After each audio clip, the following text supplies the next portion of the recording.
আজকের দিনের গুরুত্বপূর্ণ খবর জেনে নেব সহকর্মী ফারজানা আক্তার খোঁজ খবর রাখছেন এ বিষয়ে। ফারজানা, ৬টায় তফসিল ঘোষণা আসবে আর ৩ ঘন্টা হাতে আছে। একটু জেনে নিতে চাই যে তফসিলে কি কি থাকছে সে বিষয়ে কিছু জানতে পেরেছেন কিনা।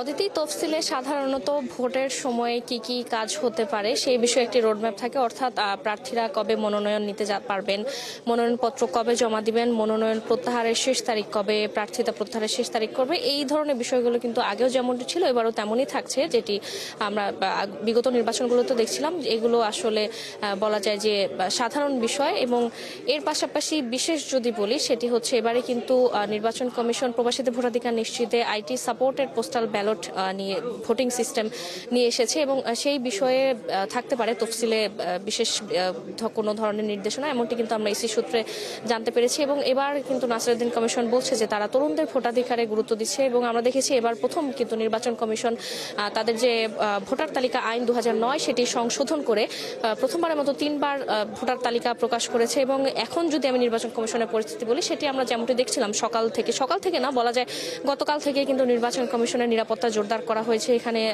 পুলিশের সংখ্যা বাড়ানো হয়েছে, আনসারের সংখ্যা বাড়ানো হয়েছে, পুরো নির্বাচন কমিশন কিন্তু নিরাপত্তা বলয়ে ঘিরে রাখা হয়েছে।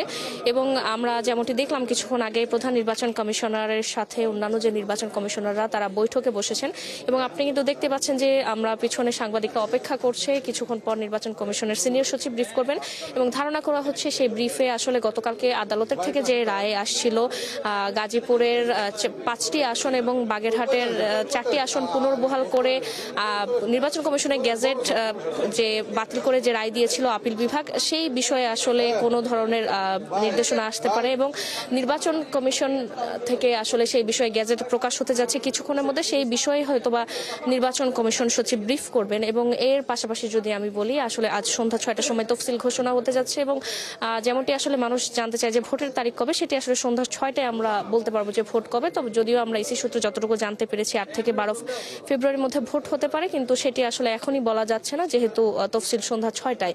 এবং এবারের কমিশন কিন্তু আমরা দেখেছি শুরু থেকে তারা বলেছে যে কোনো সময় তারা ভোট করতে প্রস্তুত, তারা ভোটের সব ধরনের প্রস্তুতি নিয়েছে।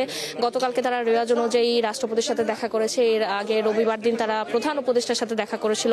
তারা রাষ্ট্রপতি এবং প্রধান উপদেষ্টাকে তাদের ভোটের সার্বিক প্রস্তুতির বিষয়ে জানিয়েছে এবং তারা নির্বাচন কমিশন বলছে রাষ্ট্রপতি এবং প্রধান উপদেষ্টা কিন্তু নির্বাচন কমিশনের যে প্রস্তুতি সেটিতে সন্তুষ্টি প্রকাশ করেছেন। এবং এবারই প্রথম কিন্তু সংসদ নির্বাচন এবং গণভোট একসাথে হতে যাচ্ছে, সেক্ষেত্রে নির্বাচন কমিশনের এটি বড় চ্যালেঞ্জ। তবে নির্বাচন কমিশন বলছে সব ধরনের চ্যালেঞ্জ মোকাবিলা করে এবার তারা একটি ইতিহাসের সেরা নির্বাচন দিতে যাচ্ছে। অদিতি, এই ছিল আমার কাছে এখান থেকে সব শেষ। ধন্যবাদ ফারজানা, বিস্তারিত জানছিলাম আপনার কাছ থেকে। নিশ্চয়ই পরবর্তীতে আবারও কথা হবে। দর্শক, নির্বাচন কমিশন থেকে সহকর্মী ফারজানা আক্তার যুক্ত ছিলেন এতক্ষণ।